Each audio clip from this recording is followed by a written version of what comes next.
Me a beat?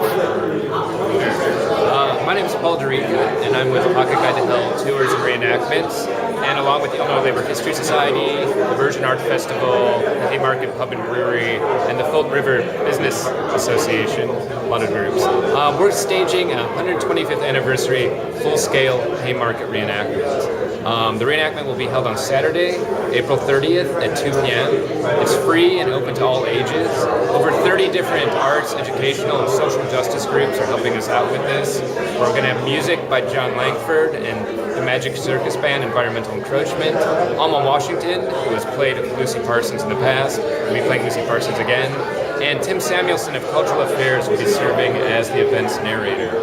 We're hoping for it to be a 2-scale, historically accurate event, which means we need 170 to 180 police. And that, if you'd like to volunteer, you can come to the Haymarket Brewery, 737 West Randolph, at 2 p.m. and we'll get you a cop costume. Or if you'd like to be one of the spectators or one of the workers, which I imagine a lot of people are going to want to be, you just show up at the event. Everybody who shows up at the event will get to play a part. You'll be one of the people who was gathered there that night to listen to August Spies, Albert Parsons, and Samuel Fielden before the bomb was thrown. So at 2 o'clock, we're going to have a plaque dedication. 3 o'clock will be the reenactment, and 4 o'clock we're going to go back to the Haymarket Brewery for an after party, kind of a May Day celebration. So it'd be really great. The Haymarket story belongs to all of us.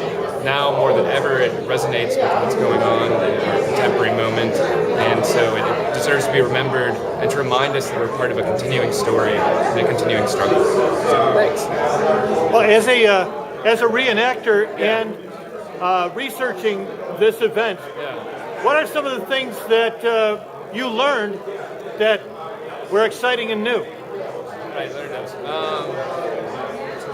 Well, one thing that you learn that's really fascinating about the story is even 125 years later, what happened is still being debated. So you look at all the different historical accounts, and no one can quite agree, and that makes it very kind of interesting and difficult for a historian, but also sort of provocative. It reminds us of how kind of chaotic that moment must have been. So were there 1,500 or 3,000 workers gathered there? And how many were there when the bomb went off? Maybe 200? Were there 175 or 180 police? How many workers were wounded? To this day, nobody knows. And so it's more like through doing the research, we realized how many questions still surround it. Perhaps the most significant one being like who threw the bomb, which to this day remains a mystery. And also, what would have happened had the trial been fair? And so, in doing the research, I was more intrigued by all the questions that it raises, and a lot of those questions haven't been resolved today. But kind of the larger questions too, about how do we have a fair judicial system? How, in the aftermath of acts of violence, do we behave rationally and fairly? And also, how do we create a just and good workplace and working conditions for people? I mean, the kind of larger questions that have been answered. What did you discover in the text as far as what we would call today forensic evidence that was brought forth? What do we know about actual items,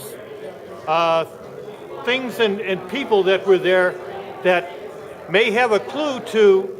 Well, I mean, there are it's just weird where the documents get scattered, for example. So Broadway Costumes on Cermak Road, which was founded in 1886 and is the oldest supplier of theatrical costumes in the city of Chicago, actually has police uniforms from officers who are at the Haymarket that somehow they acquired. So those police uniforms are 125 years old, and they're accurate. The family of Ben Reitman, who was the famous King of the Hobos, Doctor to the Poor, Emma Reitman's partner, he was a friend of Nina Van Zandt, Nina Spies, and before her death, she gave him her family Bible. And so Ben Reitman's daughters, that still live in the Chicago area, have what became the Reitman family Bible, but originally was the Nina Spies Bible. And if you look in it, you see her marriage to August recorded, as well as his execution by the state of Illinois.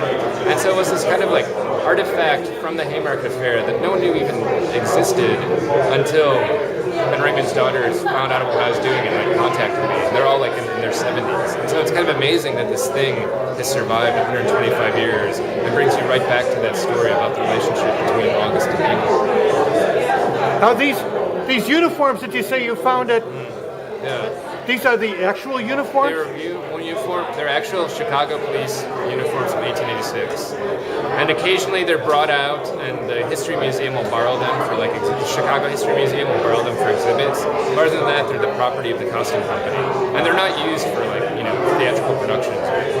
Are these going to be used tomorrow? No. I think they were a little worried. That's 125-year-old tunic. You don't want somebody throwing pop on it or something. I was going to say. So, well, that was interesting to learn. Well, thank you so very much for talking with us today. Thanks. We're going to put this on Dogstar 7. Okay.